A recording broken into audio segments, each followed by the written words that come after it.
Hey, it's Anne-Marie with Speak Confident English. This is exactly where you want to be every week to get the confidence you want for your life and work in English.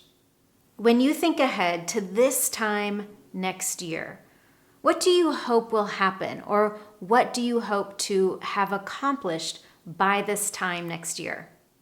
Maybe you'll be thinking things like, hopefully we'll have the opportunity to travel abroad, or I hope we'll be able to travel abroad next summer. I'm hoping to travel to Japan. I'm sure that you've noticed in all three of those sentences, I'm using the word hope, which is perfectly fine. But did you know that we can talk about hopes, desires, and things that we expect to happen in the future without using the word hope? Like my students, I know that you are here to boost your confidence in English, improve your fluency, and reach a higher level in your English language communication skills. Doing all of that and doing it well requires an understanding and the ability to use nuance or subtlety when you speak. And that is exactly what you're going to learn today. Instead of always using the word hope to talk about future hopes, you're going to learn other structures and phrases that we can use to help you communicate that nuance.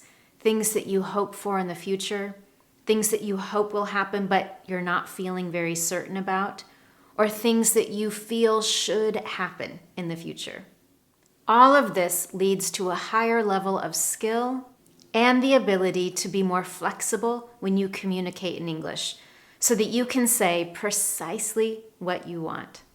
In this lesson, I'll share with you 4 alternatives that you can use when you want to talk about things that you hope for in the future.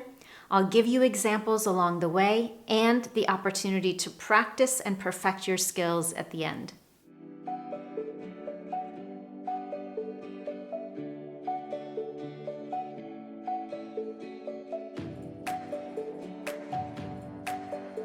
All right, let's get started and talk about things that we hope for in the future without using that word hope. The first one is a common sentence starter, with any luck. We use this when we want to express that we hope a particular thing will happen in the future. For example, with any luck, we'll have a vaccine for COVID-19 by the end of the year. With any luck, my son's soccer team will win their tournament this year. With any luck, we'll succeed in getting the contract. Take a careful look at those 3 example sentences. As I mentioned, with any luck is a sentence starter, and of course, it comes at the beginning of all 3 of those sentences. After I use with any luck, I highlight the thing that I want or hope will happen in the future. So let's pause here for a moment. Think about one thing you really want to have happen in the future, something you're hoping for. Try using an example and share it with me in the comment section below. Our second example is very similar. It's also a sentence starter, but there's just a slight difference in meaning, some nuance or subtlety. This sentence starter is I trust that. When I start a sentence with I trust that, not only am I expressing something that I hope, but I also expect it to be true. So there's a little bit more certainty to these statements.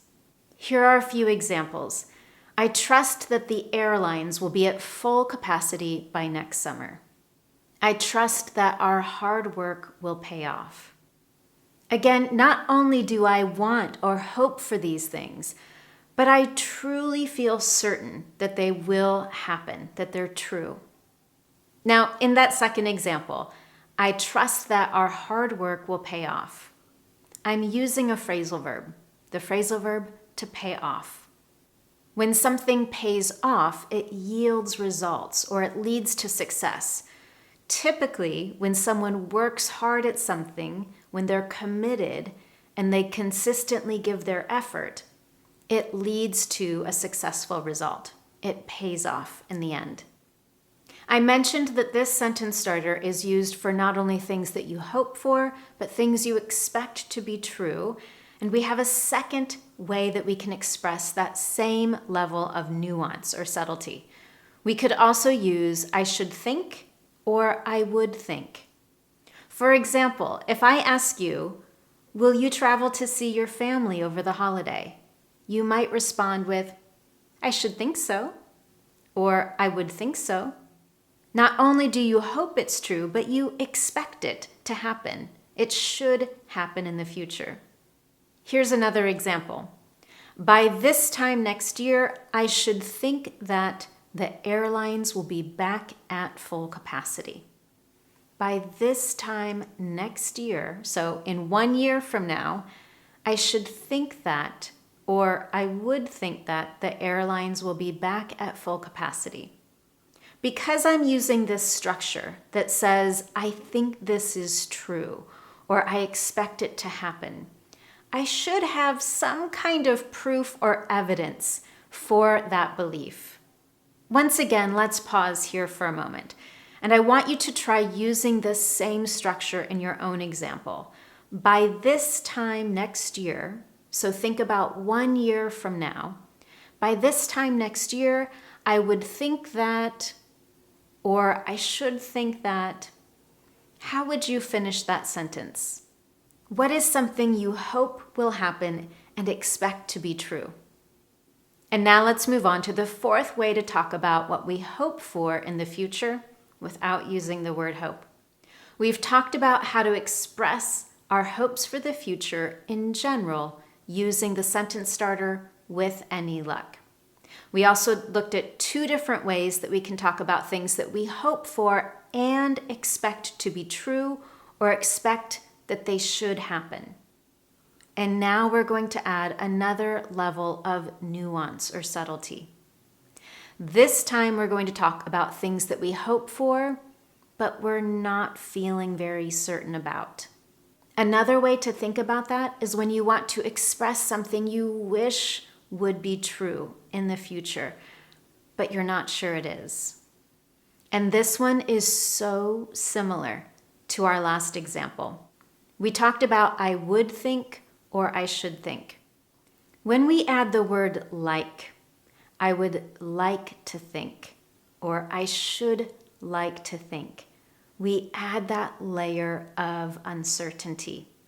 That little change in the structure changes the meaning of what you want to say.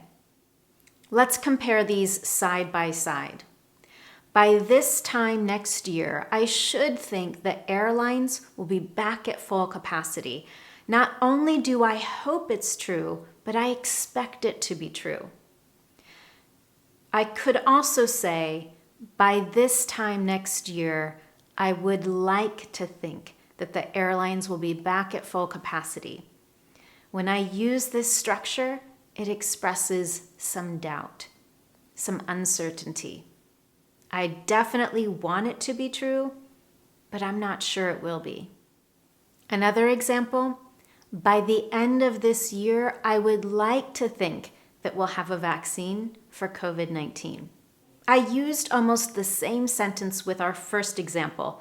With any luck, we'll have a vaccine for COVID-19 by the end of the year. I'm just expressing a hope in general. But if I say, by the end of the year, I would like to think that we'll have a vaccine for COVID-19, I'm expressing a hope, but again, there's some doubt, some uncertainty there. Let's try one last example. Our team has worked so hard on this proposal, and I would like to think that we'll be successful, but there's a lot of competition for this contract. In that example, I'm expressing that hope to win something that I've worked hard on. I'm keeping my fingers crossed, but I also recognize that there's a lot of competition and we may not be the winner. I'm being careful about those expectations. With that, you have 4 new ways to talk about things you hope for in the future without using that word hope, and you're adding layers of nuance or subtlety to what you're saying. So to practice, I've got a challenge for you. I want you to try using all 4 of these structures in your own example sentence. Try using the sentence starters with any luck, and I trust that. And then try using I would think or should think versus I would like to think or I should like to think. You can share all those examples with me in the comments below. It's a fantastic way to get practice and learn from others in the Confident English community. Now, before we finish, if you found this lesson useful to you, I would love to know, and you can let me know in 2 simple ways. Number 1, give this video a thumbs up here on YouTube, and number 2, subscribe to this channel so you never miss one of my Confident English lessons. And finally, in this lesson, when we talk about hope, we're definitely talking about the future. If you want to know more about the different grammar structures native speakers use for talking about the future, I've got a lesson on that topic for you, and it might surprise you. I'll leave a link to that just below this video. With that, thank you so much for joining me. Have a fantastic week, and I'll see you next time for your Confident English lesson.